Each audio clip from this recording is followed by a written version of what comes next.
Black transfer student enters elite Korean academy. Becomes the Mafia Heir'S obsession in 72 hours. The first thing they said about Ava Brooks was that she didn't know where she was. The second thing they said was that she would learn. They were right about the first one. They were very, very wrong about the second.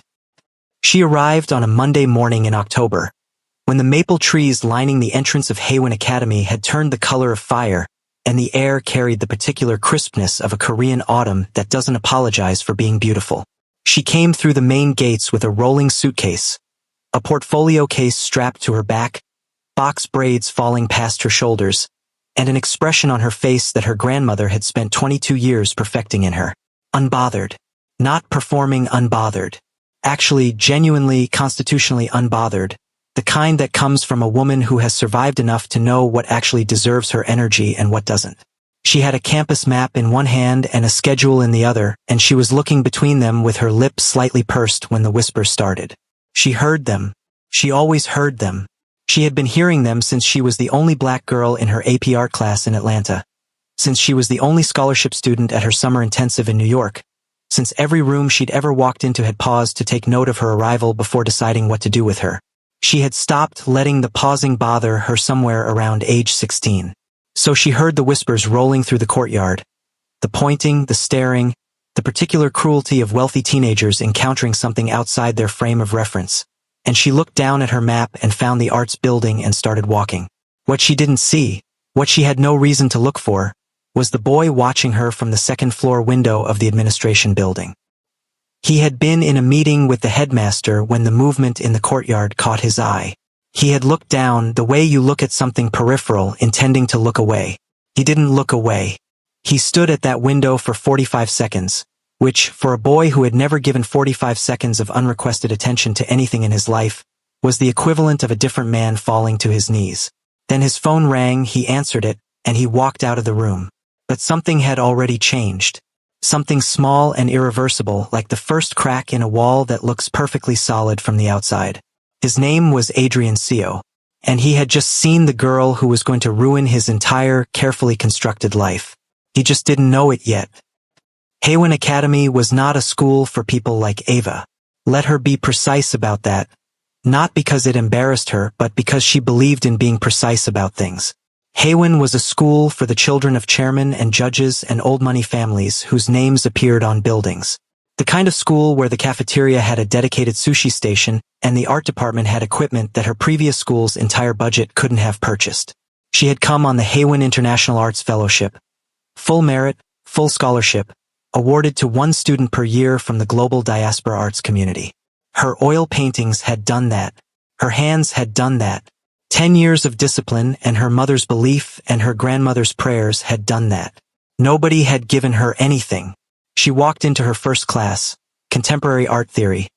7 minutes late because the arts building had 2 wings and her map hadn't specified which one, and she pushed open the door into a room of 20 students who all turned to look at her simultaneously. She looked back. "Ava Brooks," she said to the instructor. "Transfer. Sorry I'm late. The map needs more detail." Someone in the back of the room made a sound that was almost a laugh. She found an empty seat near the window and sat down and opened her notebook, and it was only then that she noticed who was sitting 2 seats away from her. The room had a specific quality around him. Like weather. Like the air pressure was slightly different in his immediate vicinity. He was looking at the front of the room with the bored, total composure of someone for whom nothing has been surprising in a very long time. Leaning back in his chair, one hand resting on the desk, the architecture of his face so precise it almost didn't look real. He hadn't turned to look at her when she came in. Every single other person in the room had. She noticed that. She filed it away without deciding what it meant.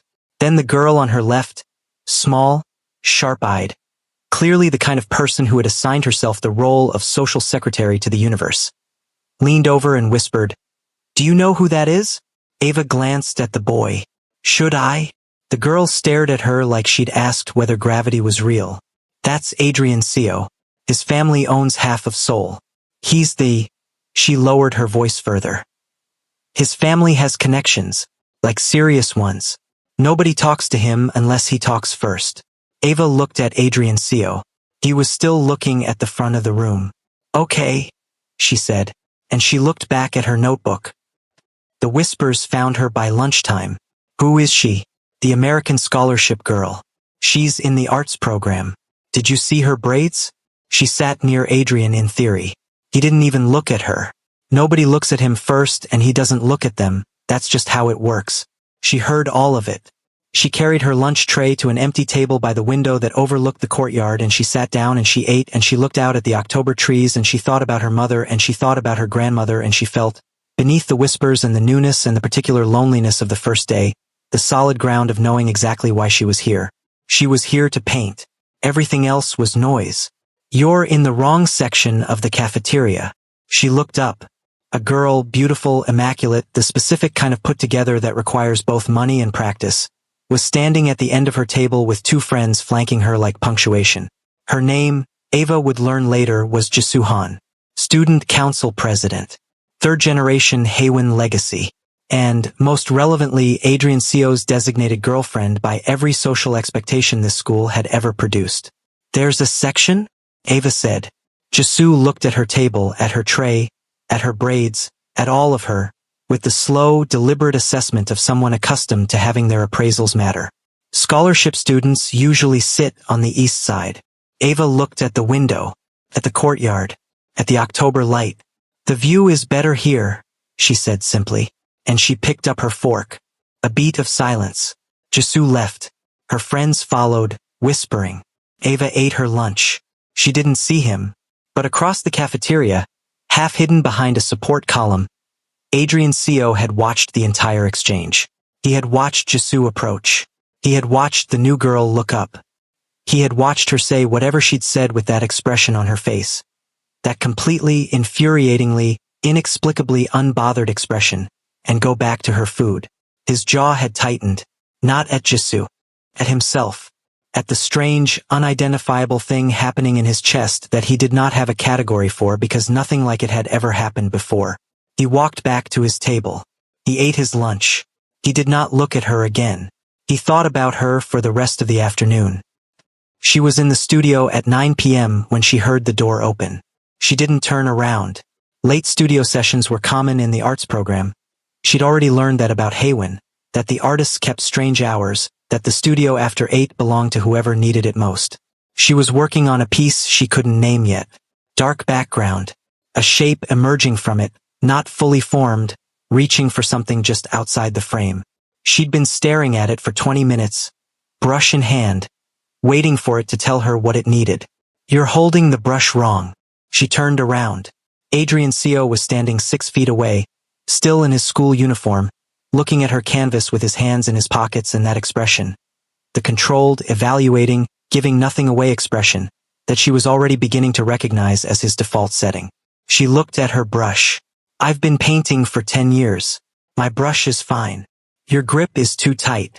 You're fighting the canvas instead of talking to it. She stared at him. Did you come to the studio at 9 p.m. to critique my technique? He looked at her then. Really looked for the first time.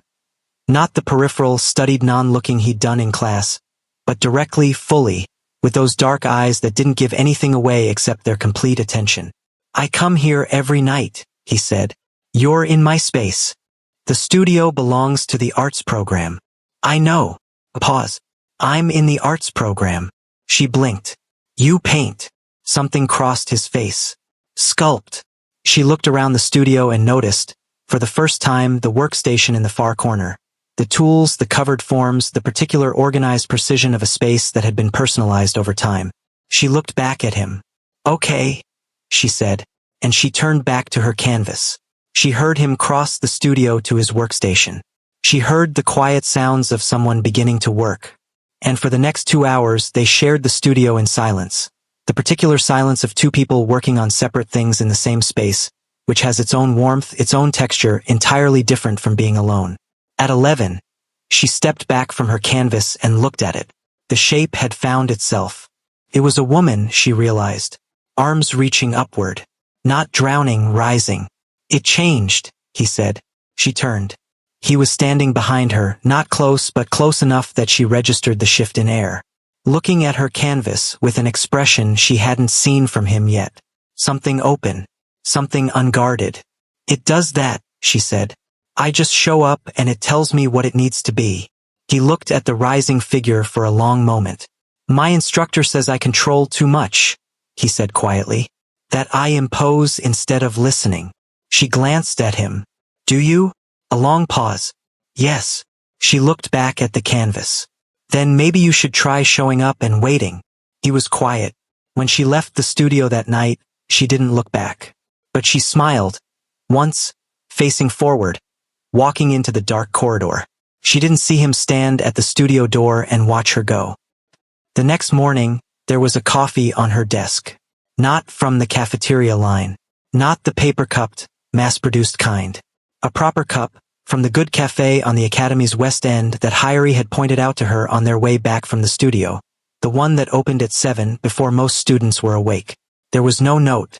Heir'S, who arrived at the studio desk 3 minutes after Ava, stared at the cup with enormous eyes. Where did that come from? I don't know. Does it have your order? Ava looked at the cup. Oat milk latte, light sugar, extra shot.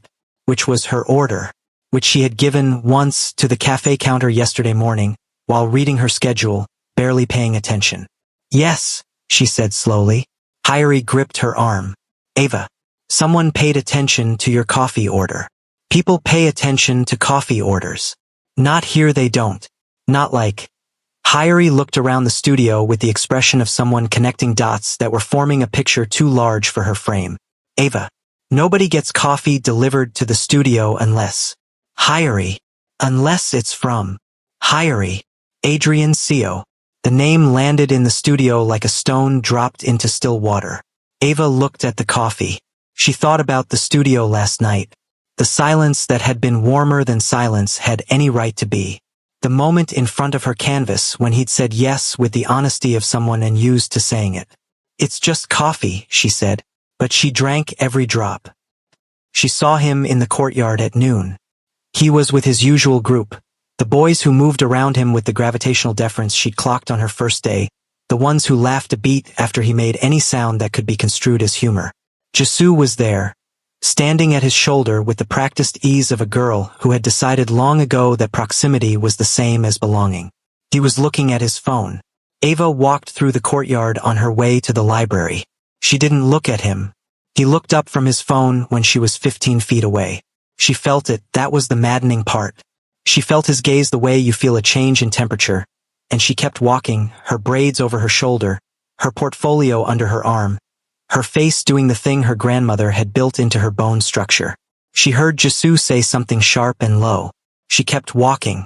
She was almost through the courtyard gate when she heard his voice.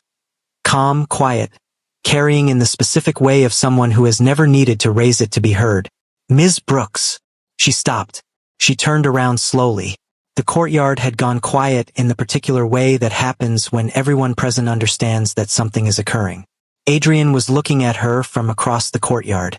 His group was watching. Jisoo's face was a smooth, practiced mask over something that was not smooth at all. You left your notebook in the studio last night, he said. He held it up. Her sketchbook. She'd been looking for it that morning. She walked back across the courtyard. She was aware of every set of eyes. She kept her face completely, serenely neutral. She stopped in front of him and held out her hand. He placed the sketchbook in it. His fingers didn't touch hers. But the handoff was deliberate, slow, considered, the kind of careful that is louder than contact. Thank you, she said. Don't leave things behind, he said. His voice was low. For her, she understood, not the courtyard. She held his gaze for 3 seconds. Then she turned and walked to the library. Behind her, she heard the courtyard stay quiet for a beat longer than it should have. Then, Jisoo's voice, Adrian. Not now. His voice, flat and final. Ava kept walking. Her heart was doing something wildly irresponsible. She told it to stop. It did not stop. The fight happened in the hallway outside the second-floor classrooms, and it happened because of her braids. She was walking to her afternoon seminar when she overheard it. 2 girls from the legacy program, voices carrying with the particular carelessness of people who have never had to worry about being overheard because the world has always arranged itself around their comfort. She's pretty, I suppose, if you're into that. The hair is so much. You'd think she'd make more of an effort. She's here on charity. The least she could do is, it's not charity. Her own voice surprised her with its steadiness. It's a merit fellowship. I earned it. The girls turned. They looked at her with the expression of people who had miscalculated. Not afraid, just recalibrating. We weren't talking to you, the taller one said. You were talking about me in a hallway where I was walking, Ava said pleasantly. That's talking to me. She met both their eyes. My hair is not too much. My hair is mine. And I'd appreciate you keeping your thoughts about it exactly where they started. Inside your head. She walked to her seminar. Her hands were shaking slightly. Not from fear, from the specific physical response to having to defend your existence in a space that should have simply been yours. She knew that shaking. She had felt it before. She breathed through it the way her mother had taught her. Slow, deep. The breath that says I am still here and I am still whole. She didn't know he had seen it. She didn't know he had been coming around the corridor corner at exactly the moment the exchange ended, and had stopped, and had watched her walk to her classroom with her chin up and her braids over her shoulder and her hands shaking at her sides. She didn't know what that had done to him. She found out at dinner. She was at her usual table by the window, hers now unofficially unchallenged since the first day, when the chair across from her scraped back. She looked up. Adrian Co sat down across from her. The cafeteria went so quiet so fast it was almost funny. He placed his tray on the table with the composure of a man who had made a decision and intended to live inside it without apology. He looked at her the way he'd been carefully not looking at her for 36 hours. Directly, fully, with all of that dark, quiet, unhurried attention. You can tell people to mind their business without explaining yourself, he said. She blinked. I'm sorry.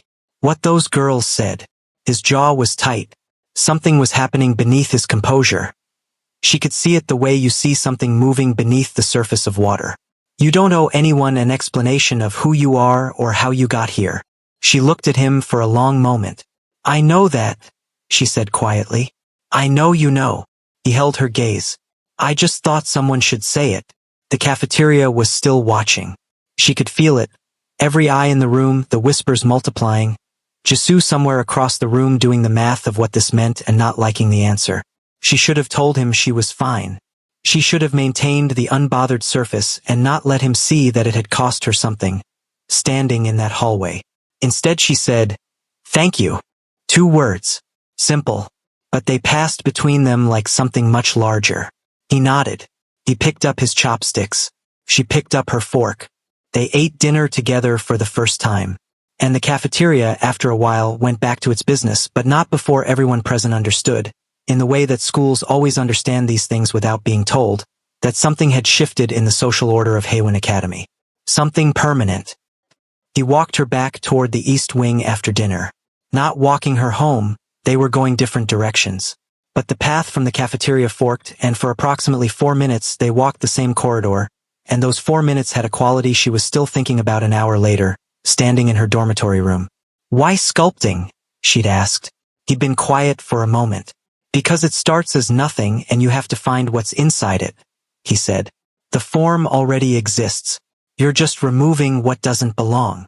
She had looked at him sideways. That's not what most people say about control. Something had flickered in his eyes. Most people are wrong about what control is. At the fork she had turned right, he had turned left, and that was all. No moment. No cinematic pause. But he had watched her go. And she had known. She was in the studio at 10 p.m. because of course this was hers now too, she had decided when he arrived at 10:15. He didn't say anything. He went to his workstation. She heard the sounds of him working. At some point the playlist she had on her phone shifted to something slower. An old song, one her mother used to play, and she felt it in her chest the way she always felt her mother's music, that sweet particular ache of love and grief occupying the same space. She didn't realize she'd stopped painting. She was just standing there, brush in hand, eyes on the canvas, feeling it. Ava. His voice, quiet, from closer than his workstation. She turned. He was standing a few feet away, and he was looking at her face with an expression she had not seen on him yet. Not the controlled composure, not the evaluating attention. Something entirely unguarded. Something almost alarmed. The specific alarm of a person who has just realized they care about something they didn't intend to care about. "I'm fine," she said. "I didn't ask." "You were about to." He held her gaze. "What is that song?" She exhaled softly. "My mother's song. She played it when she painted." She looked back at the canvas. "She passed 3 years ago. Music does this to me sometimes. I'm used to it." He was quiet for a moment. Then he crossed the studio, picked up a stool, placed it beside her and sat down, not touching her, not saying anything, just there, present. A warm, solid, deliberate presence at her side. She looked at him. "You don't have to." "I know," he said. He stayed. They sat in the studio for an hour side by side, not painting, not sculpting, not filling the silence. Just existing in it together, the way people exist in silence when they have found someone whose company they trust. At midnight she looked at him. "Don't you have somewhere to be?" "No," he said. "People will talk. People already talk." He looked at her. Something in his eyes had changed from that first morning in theory class. The bored, impenetrable composure now layered over with something warmer, something that had arrived without his permission and that he had, she could tell, stopped fighting somewhere around hour 36. Let them. Her heart did the thing again. She looked away before he could see it. The thing about a school the size of Haywin was that secrets didn't keep. By the next morning, every student in the academy knew that Adrian Seo had sat at the American Scholarship Girls' cafeteria table. Every student knew he had walked with her after dinner. And every student knew, with the particular social telepathy of teenagers who have been trained to read power dynamics from birth, that this meant something they had never seen from him before. Because Adrian Seo did not sit at people's tables. People sat at his. Jisoo found Ava between morning sessions. She was beautiful and composed, and she looked at Ava with the specific pain of someone who has been measuring themselves against an expectation for so long they've forgotten they're doing it. "Whatever you think is happening," Jisoo said quietly, "it isn't. His family has plans for him. His father has already—" She stopped. "I'm not threatening you. I'm telling you the truth. You will get hurt." Ava looked at her. Not unkindly. "Thank you for telling me," she said. "I mean that." Jisoo blinked, clearly prepared for a different response. "But what happens to me," Ava said gently, "is mine to figure out." She walked to her seminar. She thought about what Jisoo had said for the rest of the morning, not with fear, but with the careful honesty she owed herself. She thought about what she knew. A boy who noticed her coffee order, who found her notebook, who sat beside her in silence when she needed it most, who looked at her like she was the first thing in a long time that he hadn't been able to calculate. She thought about what she didn't know. What his family required of him, what world he came from, what it would cost him to choose something that wasn't already chosen for him. She was an artist. She had learned young that the most important thing was not to look away from the true shape of something just because its edges were complicated. She didn't look away. She found him at his workstation in the studio during the free period before lunch. He was working, or he had been working. When she came in, he set down his tools and watched her cross the studio with that full, complete attention. And she was beginning to understand that the attention, the full, undivided weight of it, was the most intimate thing about him. That he gave it to almost no one. That she was, apparently, an exception to a rule he had never examined before. She sat on her stool. She looked at his work. A form emerging from clay, angular and reaching, unfinished. "Jisoo talked to me," she said. His expression went still. What did she say? That your family has plans. That I'll get hurt. She held his gaze. Is she wrong? A long silence. He looked at the sculpture, then at her. My father has expectations, he said carefully. He has had them since I was born. Who I become. Who I choose. He paused. He is not a gentle man. And what do you want? She asked. Not your father. You. He looked at her for a long moment. I have spent my entire life, he said slowly, like he was discovering the words as he said them, knowing exactly what I want and not allowing myself to want it. His eyes were very still. You are the first thing in a long time that I haven't been able to talk myself out of. Her breath caught. She held it, held his gaze, held the full, enormous weight of what he'd just given her. Adrian, she said softly, That's either the most honest thing anyone has ever said to me, or you are going to break my heart. I know. His voice was low. I'm asking you to let me try not to. It happened in the auditorium, during the monthly assembly, in front of every student and faculty member at Heir'S Academy. She didn't plan it. None of it was planned. The assembly was routine, student announcements, upcoming events, academic recognitions. She was sitting in the scholarship student section near the back when the headmaster recognized the year's fellowship recipients, and her name was called, and she stood, and 250 people looked at her. Most of the looks were fine. One was not. From the legacy section, loud enough to carry, clearly intended to carry. She only got it because they needed diversity. The voice belonged to one of the girls from the hallway. She said it with the confidence of someone who has never faced a consequence for this specific kind of cruelty. The auditorium went very still. Ava stood in the silence. She was not going to cry. She was not going to flinch. She was not going to give this school, this room, or that girl the satisfaction of watching her diminish. But it landed. It always landed. No matter how many times you built the armor, this specific thing, the suggestion that your achievement was not yours, that your presence was a correction rather than a choice, found the gap every time. She kept her face still. Then she heard the scrape of a chair from the front section. She watched Adrian Co. stand up. He didn't look at her. He looked at the room, slowly, deliberately, with the specific quality of stillness that preceded everything he did that mattered. And then, in the total silence of the auditorium, in front of every person at Heir'S Academy, he spoke. Ava Brooks placed first in a selection process that reviewed 400 candidates from 30 countries. His voice was calm and precise and filled the room without effort. She was selected on the merit of her work by a panel of 12 judges who did not know her name when they scored her portfolio. He paused. Anyone who suggests otherwise is either misinformed or dishonest. Either way, they're wrong. He sat back down.